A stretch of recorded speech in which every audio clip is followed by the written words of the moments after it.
Hey, what's up everybody? Welcome to Karpo Gaming and another Borderlands 3 video. Gearbox and Borderlands has put out a tweet today. They will be releasing an update for Borderlands 3 which will be live on all platforms by 3 p.m. Pacific time that addresses community requests such as skippable cutscenes, guardian rank toggles, a new level cap increase, and starts with the Broken Hearts Day event. So in this video I'll be going over all of the patch notes. As always, I'll be leaving a link down below as well as timestamping this so you can hop right into the section that you want. But hey, let's hop right into it. The Borderlands 3 patch and hotfixes for today, February 13th, 2020. Now, once again, today they'll be releasing that update for the Borderlands 3, which will be live by 3 p.m. Pacific Standard Time, and it's going to bring us a whole bunch of stuff, starting off with the Broken Hearts Day event. Maurice, your sentient Saurian shipmate on Sanctuary 3, is continuing his study of humanity's customs and has taken an interest in our strange courting rituals. To help him understand the emotional roller coaster that is Broken Hearts Day, you need to blast the floating hearts that are popping up over baddies' heads all over the galaxy. Maurice will reward you with sweet Broken Hearts Day loot for your troubles, including 2 level 53 weapons, the Terminal Paloriaris, I'm slaughtered that, and Wedding Invitation. I'm usually good at names. The event toggle system. For the Vault Hunter who already has everything or prefers their gameplay to be more straightforward, you can now disable the Broken Hearts Day event in the main menu. This highly requested feature will be included for all future seasonal events as well. Very nice change. Next up, we have skippable cutscenes. With this patch, you can now skip all cutscenes in the game, whether you've seen the cutscene before or not, during solo play or by the host of your party doing multiplayer. Great! Simply press any key during the scene and you'll be prompted to confirm the skip. That is an excellent add. Next up, we have level cap increased to 53. The level cap has been increased to 53, providing everyone with 3 or more skill points to aim for. We are looking forward to see what interesting combinations the community finds with their additional skills, and we'll have more to talk about in the future concerning level cap increases and character growth. Next up, we have the True Takedown mode. We're introducing True Takedown mode to the takedown at the Maliwan Black Site. As of this patch, there will be way to re-enable the original version of the takedown skill to 4 players. Now, future takedowns will also launch with both modes enabled. The default setting keeps the takedown scaled depending on how many people are in your party, and to turn back on the 4-player scaling, toggle the new switch to the right of the takedown door. Next up, we have Guardian Ranks. You are now able to turn off individual Guardian Ranks or the whole system if there are any perks that aren't playing nice with your builds. You can now disable them. Furthermore, for those who want to enjoy a vanilla leveling experience, you have the ability to disable the entire system. This includes both stats bonuses and all perks.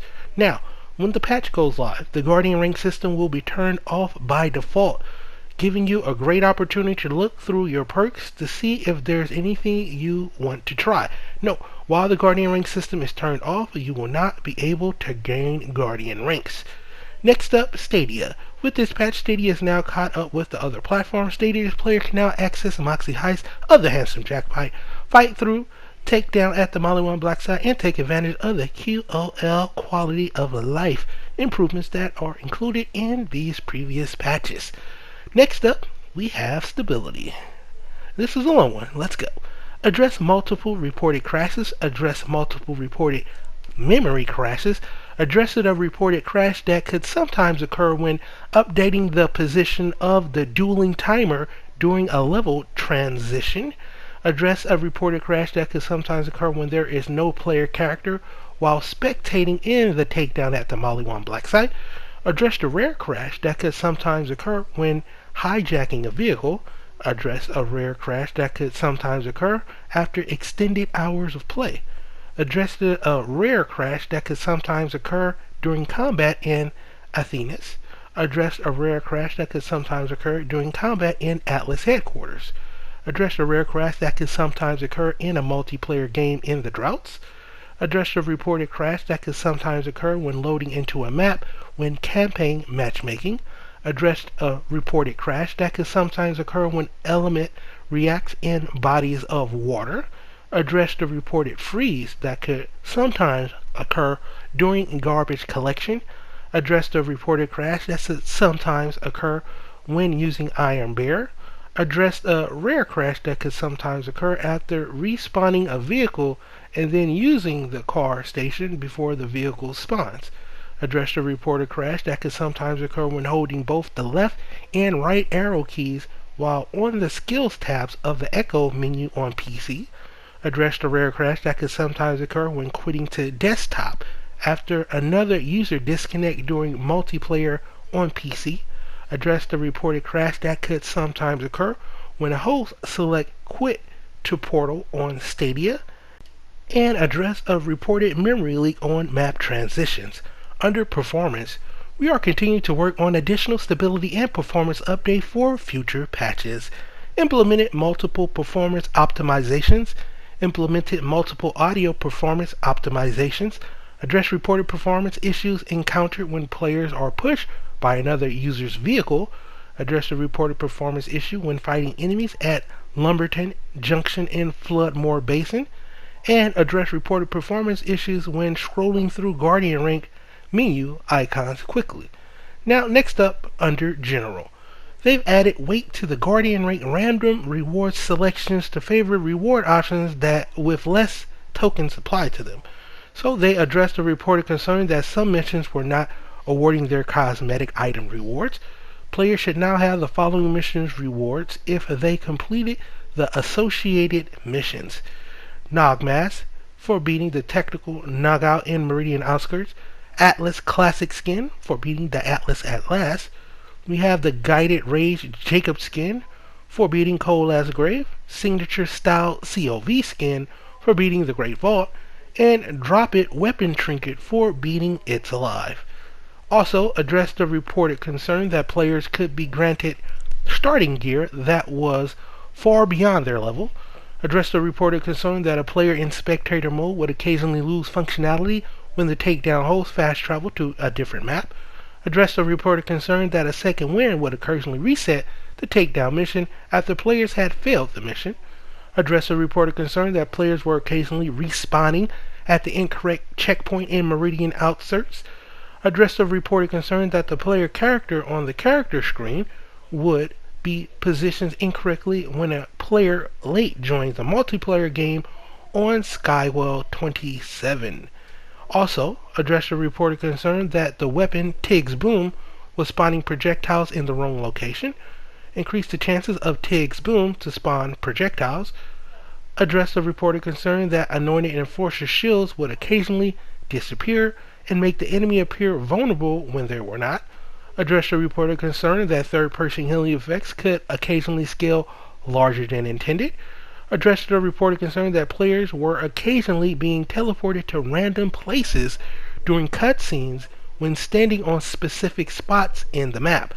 Address the reported concern that the incorrect icon was displayed when confirming in Japanese on PlayStation 4. Address the reported concern that item cards would occasionally remain present on the screen after picking up an item.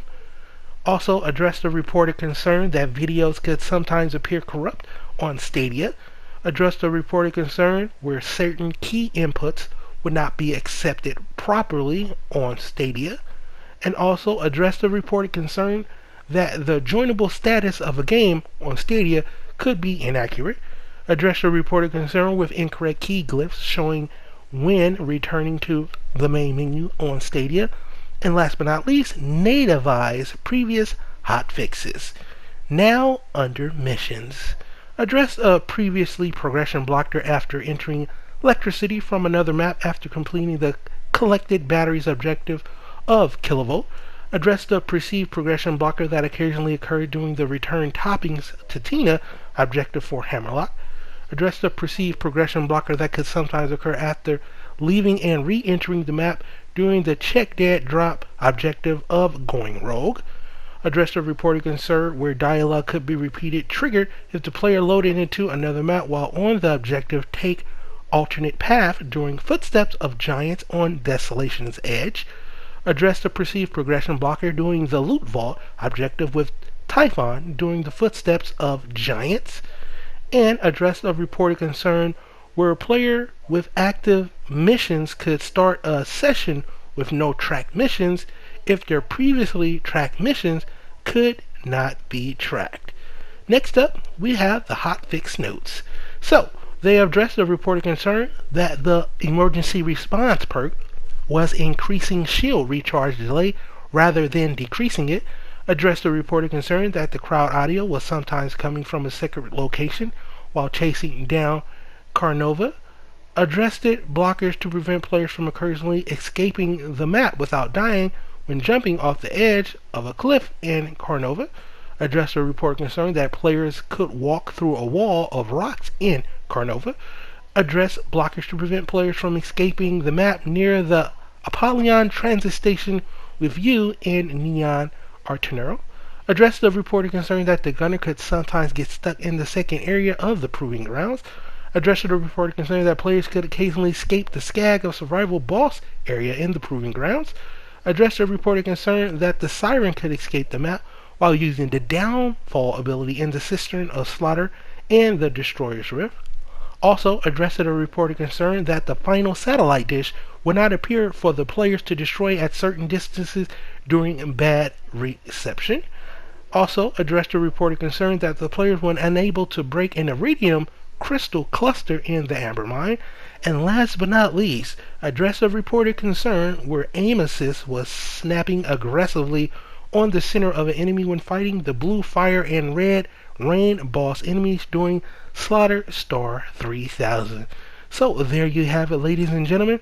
The new patch for Borderlands 3 is going live today before 3 p.m. Pacific, and it bringing us a ton of stuff. The Broken Hearts Day event, we have skippable cutscene, increased level caps, true takedown mode, Guardian ranks toggles, and a whole lot more.